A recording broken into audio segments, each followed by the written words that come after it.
Hello, GSM. Welcome to Table Talk. You might be thinking, Riley, this is a different table, and you three are in a completely different room. And you are correct, because we are in our basically rented studio space. We are in the Wild Room, which we will be using to record our Sunday night YouTube Live for GSM, 4 o'clock for middle school and 5:30 for high school. We hope that you're able to join us online and have fun with it, interact with the comments, all of that fun stuff. We'll have some giveaways, so we hope to see you there. But for right now, we are in Table Talk. We are continuing the conversation along with our series called Faith in an Anxious World. And this past Sunday, Madi Meyer joined us actually and taught a little bit about relationships and community within an anxious world. And so we're going to continue that conversation today. But before we go any further, you can introduce yourselves.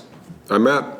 I'm Maddie. And I am Riley, and we'll just jump right into it. We'll throw out the first question, which is, how has community played a part in your experience with anxiety, either negative or positive? So when I think about anxious feelings and anxious situations and trying to manage and work through that, what I've found is that I will gravitate towards people in my life that will bring calm, that will bring a little bit of settledness to me. I'm kind of an emotional person. When I'm having a good day, people know it. When I'm having a bad day, people that are close to me know it. Yeah. And so they can read that, and I know that about myself. And so there are certain people that if I'm struggling with some anxious thoughts, I'm blessed that my wife Jody is one of the people I can go to, because she is like deep keel, like she is like real steady. Doesn't get real up, doesn't go real down. So we'll clash sometimes because of that. Yeah. But it's really, really helpful for me to bring some stability to my life. My younger brother Mark is like that. He is just Mr. Calm. He's just like, all right, we got a situation here with my parents or whatever. What's just this? Let's just talk about the practical thing. How are we going to address this? And just doesn't give credence to the fear and the craziness that will maybe come up with some other folks. And I think back to a lot of different situations in life, and all the way back to like 9/11, coming out of 9/11, there were people that I would want to go talk to, because you learn very quickly in a situation like that, people that are alarmists and want to go over the top of everything and stir that up, it just makes it difficult. Yeah. I think going off that, it's so important to have community in those times when you're anxious, but anxiety can tell you that you should withdraw and you should be alone. And so it's in those moments that it's extra important that you reach out to people and that you're intentional about having those relationships, because it's when you are feeling anxious and when things are stressful that you need people around you. And anxiety will tell you that you should handle it alone, or it's better to do it that way, but the truth is you have to have those people around you. So it's important to recognize who those people are when you're not feeling anxious, so that when you're having those moments, you know who you can turn to and who you can talk to about it. Yeah, absolutely. And for me, personally, I think I even talked about this on the last episode, that I'm definitely somebody that when I'm feeling anxious, I will kind of retreat. And so my wife knows that about me. And so she is, even if I say, hey, I'm a little stressed, she's immediately, okay, talk to me about it. Tell me what's going on. Include me in it. And so I think there is something really important of having people, that are going to help you take your next step out of the anxiousness. And for me, it's my wife saying, hey, share with me. Tell me about it. Right. And so that's something that helps me ultimately. And it's someone that I know will be a positive, impact in my life during that time. Right. Yeah, absolutely. What about thinking of creating the circle or building this team around us that is going to help us take positive steps through anxiety, or people that we can trust? What are maybe some practical next steps that we can take as far as how do we get those people around us? How do we build this team, that's going to support us? I think one thing that our culture seems to want to do more nowadays when it comes to building a group of friends is that I think because of schedules, because of pace, my impression is, and this is true in my life, is I'll have many, many, many people that I will consider friends or consider people that I know and I'm connected with because I see them on social media or whatever.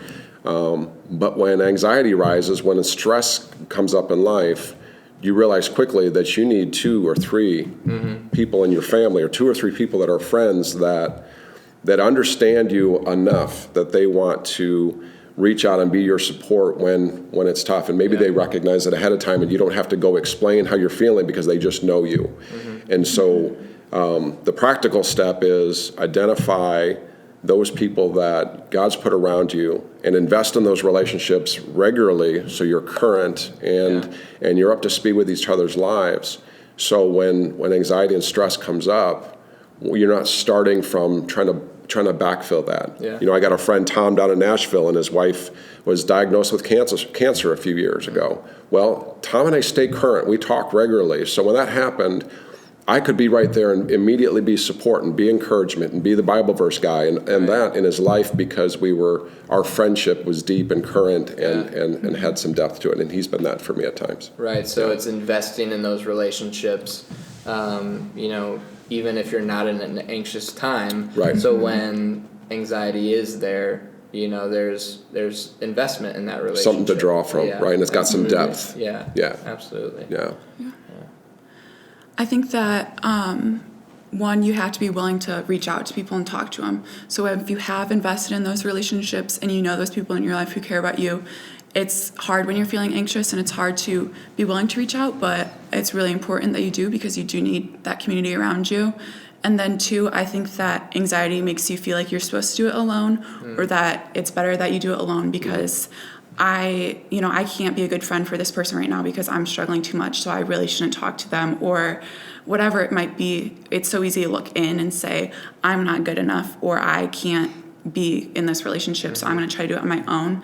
But I've heard it said that you should turn that and flip to the outside, and so you're looking at other people and you're saying, they're an awesome friend because I know that I can lean on them and they've shown me that in the past, or I'm so thankful for them and for who they are and what they've done for me in my life. Right. And so I know that I can reach out to them and communicate with them. Yeah, that's good. And maybe sometimes for me, something that holds me up to reaching out to people is, they're probably busy. You know, that lie of, and I haven't even talked to them about it yet. I have no idea what their schedule is like, you know, but sometimes that anxiety tells myself, don't reach out to anybody. Everybody's busy, you know, and so instead of taking a strong step and reaching out and being courageous and asking for help, you know, that kind of thing is so important.